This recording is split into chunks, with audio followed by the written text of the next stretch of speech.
There's about 12 bullion banks in the world, 5 of them in the U.S., 1 in Canada, 1 in Germany, 1 in France, 3 in Britain, and 1 in Australia. These are the big shorts in the COMEX futures market. And I absolutely guarantee you that their capital bases aren't large enough to absorb these losses, which will be in the hundreds of billions of dollars, if not in the trillions of dollars. So, that would, end the financial system as we know it today. And the only way they can do it is what they did in the LME nickel debacle in back a couple of years ago. Right. And that was to cancel all the trades, okay? Cancel all the trades and reset the market. And they may do that here as well, okay? And if they decide to close the COMEX and get the shorts out of their predicament, then what's going to happen? That will discredit the COMEX and will probably go to a physical trading market in Shanghai.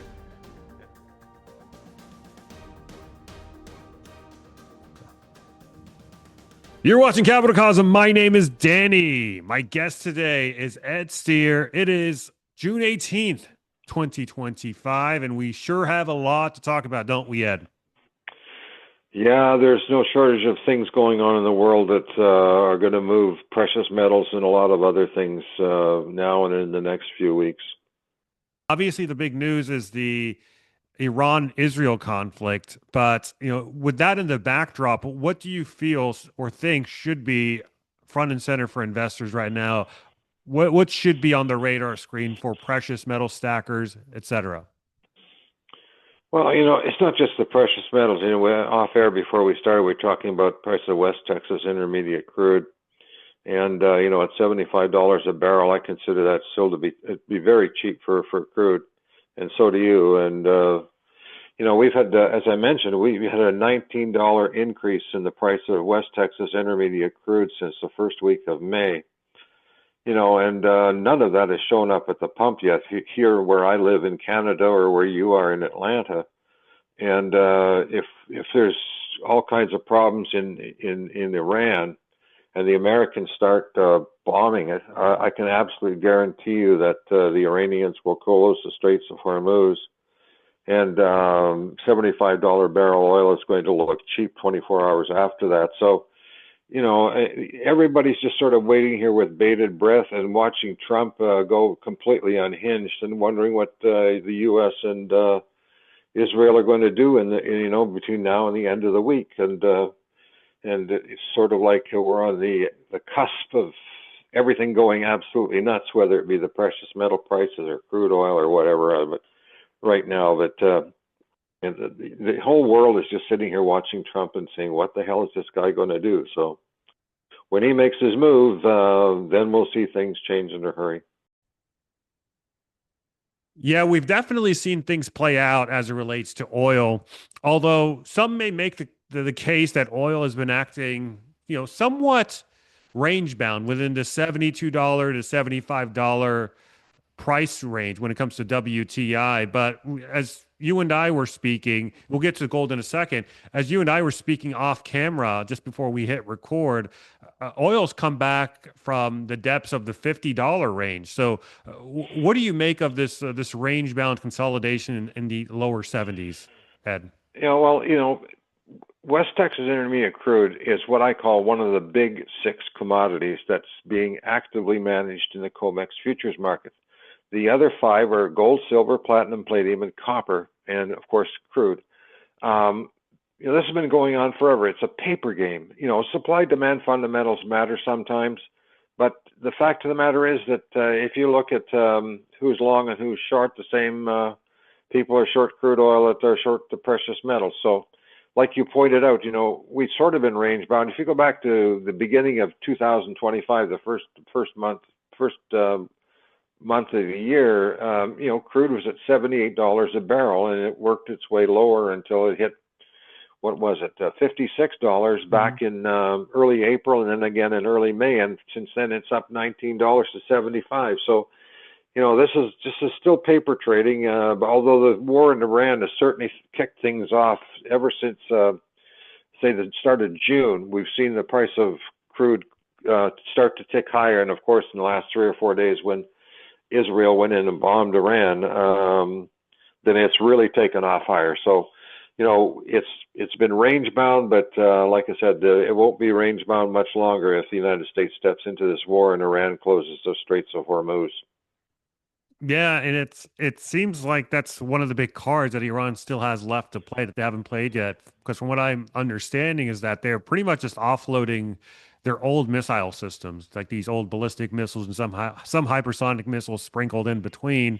But military analysis aside, when it comes to the precious metals, what does an elevated oil price mean to gold and silver stackers?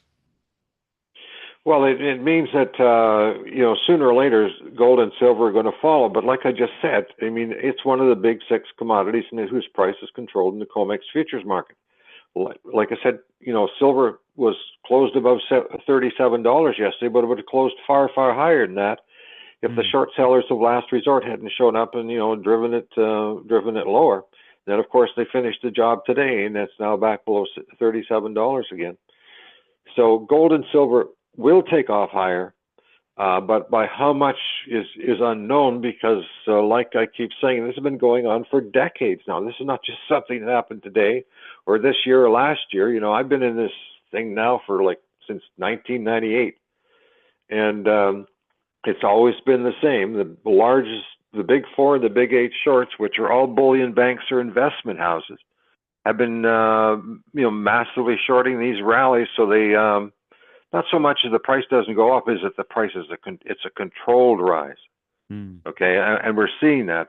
But the short position, they're there to control the price um, all the way up. But if we do have a major event in Iran, I can guarantee you that gold will certainly take off higher. And what we'll have to do is and see whether the bullion banks and the investment houses interfere to a great degree, or they finally decide to let it run. Because but nobody knows out there. Nobody knows what the true free market price of either gold, silver, platinum, palladium, crude oil, you name the entire commodity complex. Because ever since Nixon took us off the gold exchange standard back in 1971, the precious metals have been pretty much controlled in the COMEX futures market. They've never been allowed to trade freely through all of recorded history. And one of these days, they're going to be allowed to do that in what people are calling the Great Reset. So, you're asking me what gold's going to do. I have no idea. It's up to the large traders in the commercial category, the bullion banks. And whatever they decide, that's what the price is going to be. Yes, and will there ever come a time where they're incentivized to let the gold price and silver price run up after they've done accumulating? Well, what's happening out there, and other people have pointed it out too, is gold is remonetizing itself.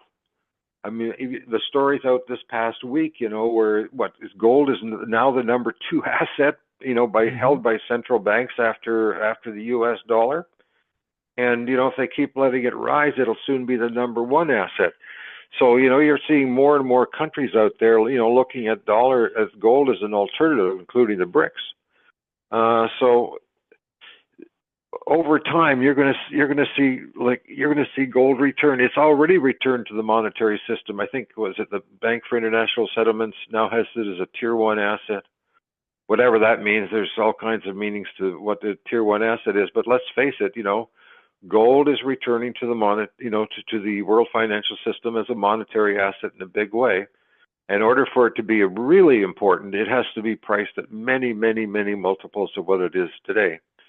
And we're in the slowly at first and phase, and one of these days we're going to wake it up, and it's going to be suddenly. And whether or not they're going to use this war in Iran as the event to set it off, I have no idea. But one of these days we're going to find out what the true price of gold and silver is, and it's like I said, it's far, far higher than it is now.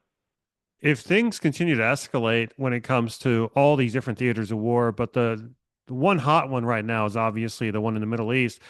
But if things continue to escalate, do you anticipate us seeing elevated silver prices, given the fact that silver is a industrial metal that's used in military components? Could that be a tailwind for silver? Okay, it doesn't make any difference what military. This military thing is a red herring. Hmm. Regardless of it is one of many uses of silver. Okay, you cross the entire spectrum. According to the Silver Institute, if they can be believed, we're in the fifth year of a structural deficit in silver with no end in sight. So whether it's a military application or goes into a washing machine or an electric car or your toaster or wherever it goes, demand exceeds supply. So one of these days it's going to be reflected in the price. So, all this extra demand is wonderful, but let's face it, we've been in this deficit for 5 years and the price has managed to rise from what, $20 or $15 up to 37. It should be 10 times the price it is today. Keith Neumeyer's on about triple digit silver. He's been that way for at least a decade. And, I got his t-shirt. Okay. I'm in total agreement with him. It should be $370 an ounce right now based on the supply demand fundamentals. I mean, right now it's selling at 90. It takes 90 ounces of silver to buy 1 ounce of gold. And it comes out of the ground at 7 ounces to one. And I've seen the numbers, and that's exactly what it is. 6.99 if you really want to get technical about it. So let's round it off to 7. If you divide 7 into 3,500 or 3,400, you come up with a number. Even if it's 20 to 1, okay, we're looking at probably 4 or 5 times what it is today. So, until the powers that be back away and stop shorting every rally in the silver market that comes along, silver's going to sit at $37 until the supply demand fundamentals dictate otherwise. But it's still a paper game in the COMEX futures market. I don't care how much silver the military industrial complex uses going forward to make all the bombs and torpedoes or whatever they make, because they know that the deficit is still staring us in the face. And like I keep saying, as I said right from the top of this broadcast, it's a paper game in the COMEX futures market until it isn't. Right. And what are some of these market conditions do you think that need to be triggered in order for silver and gold to be able to find their free market value? What needs to happen, to really cause the global elite from taking their boot off the neck of these precious metals? Who knows? I mean, they have a better, they can see further into the future than we can. They know that, they can see all the warehouse stocks and the supply demand fundamentals, and their data is much better than ours. So, they know where the tipping point is, one would expect. We're assuming that they know all, and that's probably not the case. But the simple fact of the matter is that the day they decide it's going to happen is going to be the day they decide to turn off their computers and not go short against every long that's being purchased. Okay? If you buy a long contract, somebody has to go short against you at that price. And it's always the bullion banks or the investment houses, the commercial traders, the three musketeers, whatever you want to call them, that take the short side of the trade. It's not allowed to trade in the free market. You want to cover a short position, okay, you're short gold and you want to cover it, you have to buy a corresponding long to extinguish your short contract. When you buy a long in the COMEX futures market, somebody has got to go short against you. So if you're covering, it means the bullion banks et al. Are going short against you. So the moment they decide that this thing is going to end, all they have to do is put their hands in their pockets and go fishing for 24 hours or a week. And I guarantee you, whatever the gold and silver prices are going to be at the end of that are going to be just fantastic numbers. But however, what will happen is the moment that does occur and they decide to turn off their computers, it will melt down the entire world's financial system, because the losses, the margin call losses racked up by all those that are short, whether they're the big banks or the little traders that are short 1 or 2 or 3 or 4 contracts, nobody's prepared to sell along to let them cover. So the price is going to go to the moon and the system is going to melt down. It's as simple as that. When they came up with this price management scheme back in the early 1970s, I think it was 1975 for gold when the COMEX futures market opened in it. This was a grand idea if we could get people trading paper rather than physical gold.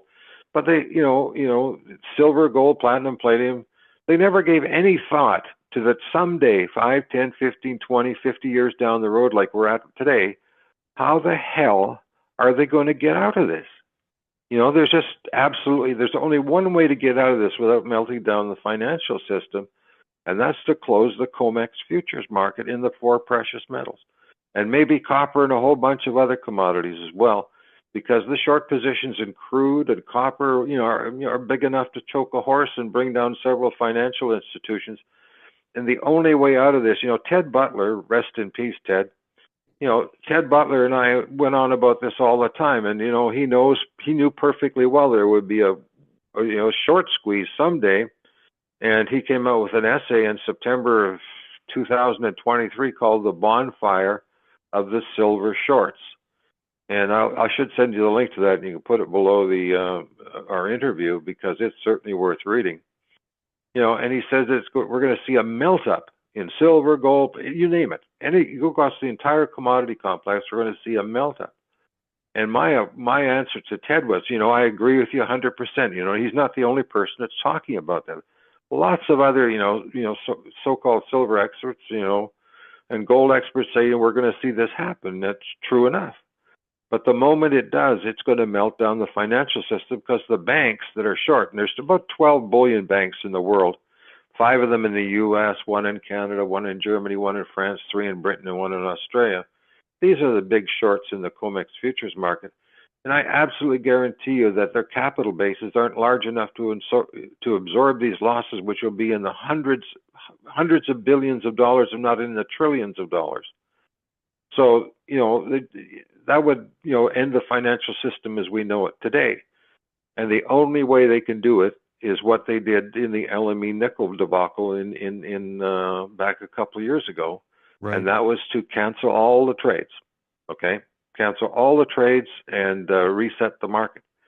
And they may do that here as well, okay? And if they decide to close the COMEX and get the shorts out of their predicament, then what's going to happen? That will discredit the COMEX, and will probably go to a physical trading market in Shanghai, and the price will be set there for the first time, but it will be based on physical metal and not on paper. What did Thomas Jefferson say? Paper is poverty. It is but the ghost of money, not money itself. Mm-hmm. Well, we're going to find that out at some point in history. Right. And now, speaking of all these institutions and banks and so forth, you have Bank of America predicting gold could reach $4,000 an ounce in the next 12 months. Do you believe that number? Do you agree with that target? And well, here, go ahead. Go ahead. Look. If the bullion banks put their hands in their pockets and didn't go short, everybody that wanted to go long or cover a short position, I guarantee the gold would be at $40,000 an ounce by the end of tomorrow. Mm.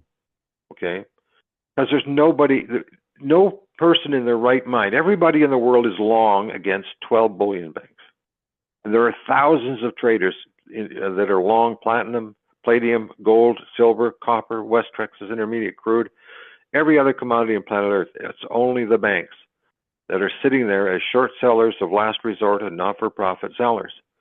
Like I said, if they turned off their computers, went fishing for 4 days, I guarantee the gold would be $4,000 before the market's closed in 2 hours from now, because there's nobody to go short, because everybody wants to go long, and unless you have a short seller, you can't go long. So you have to bid the price up higher and higher and higher and higher and higher.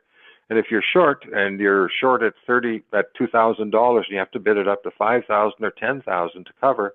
I can guarantee your trading firm will be bankrupt within a couple of days, because you just can't cover your short position.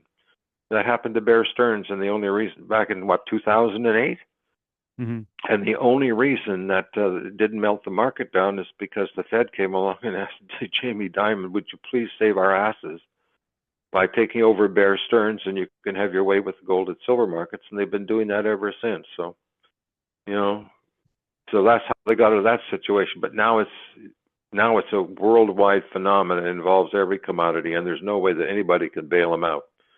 So you asking about $4,000?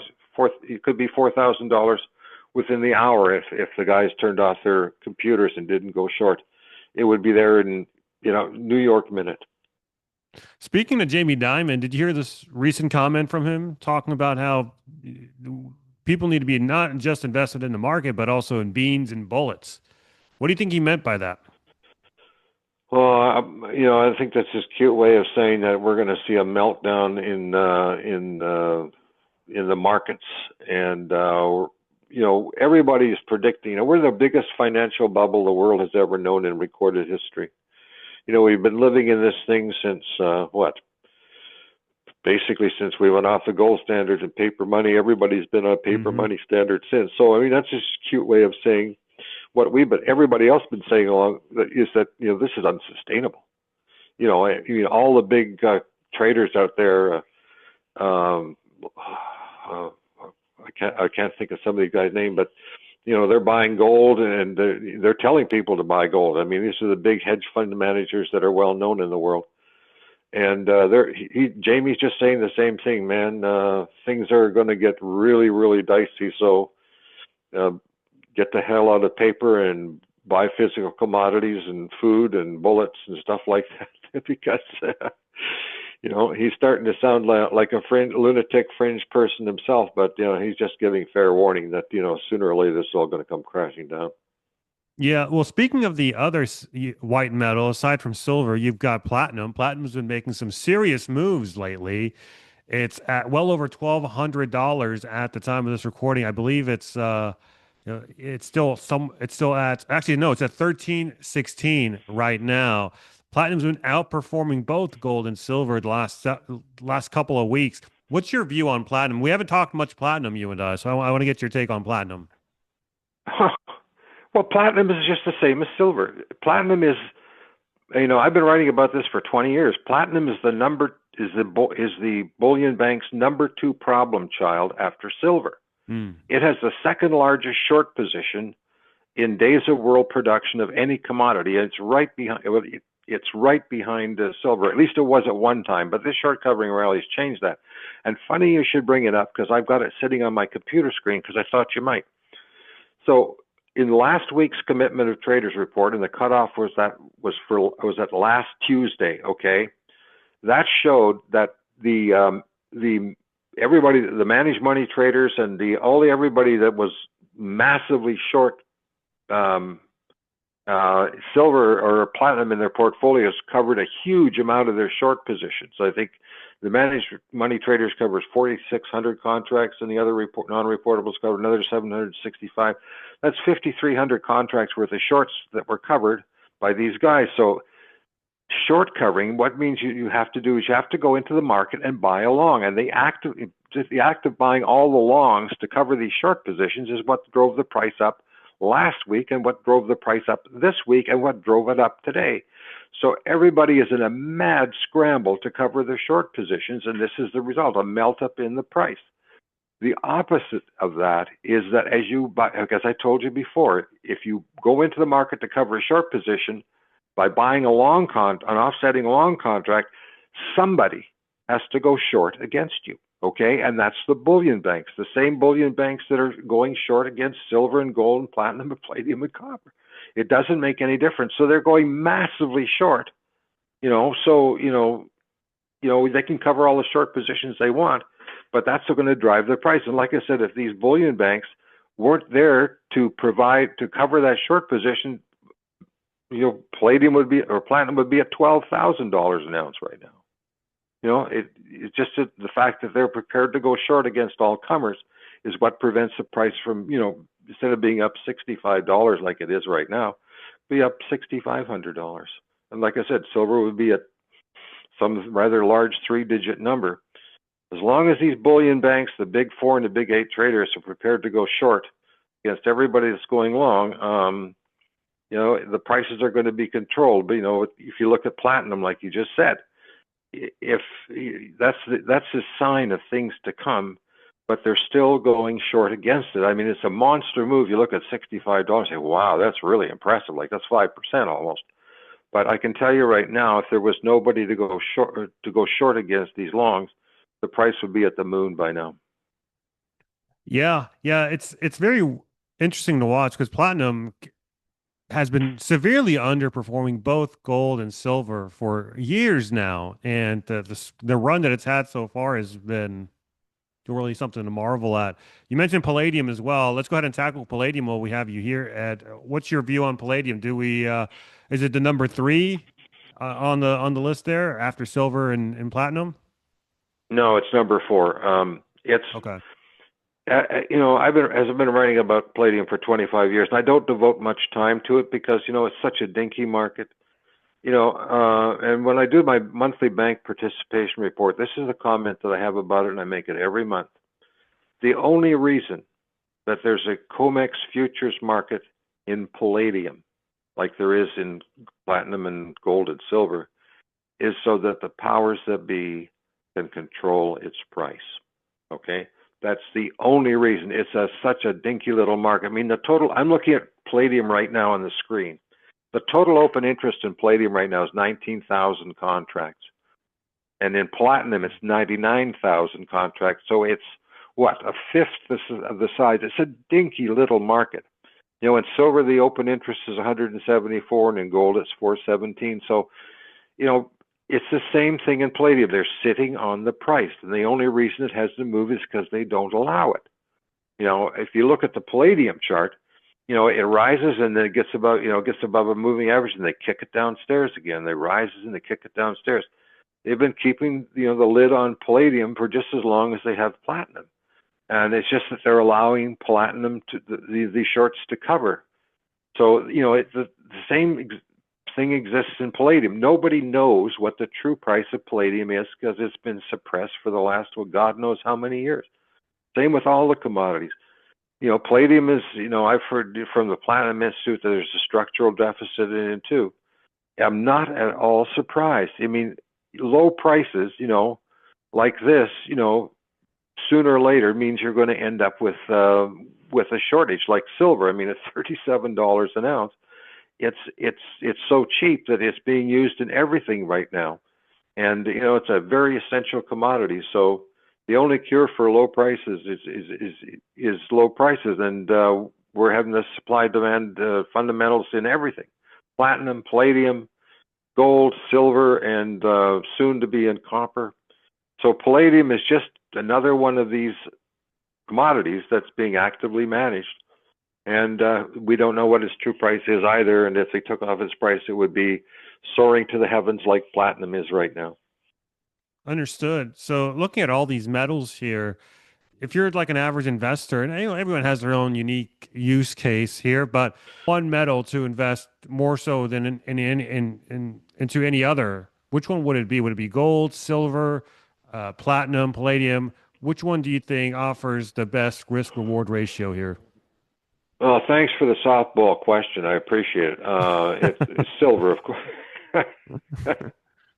It's silver, of course. I mean, first of all, if you take a look at retail demand out there right now, it sucks. I mean, the retail. Everybody's surprised by the fact that retail demand is down. But you buy a little gold coin and you're paying what, $3,400 for it?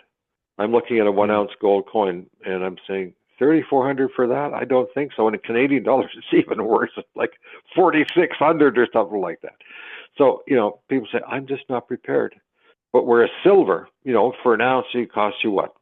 37 US, and in Canada, it's about, I don't know, 47 or 48.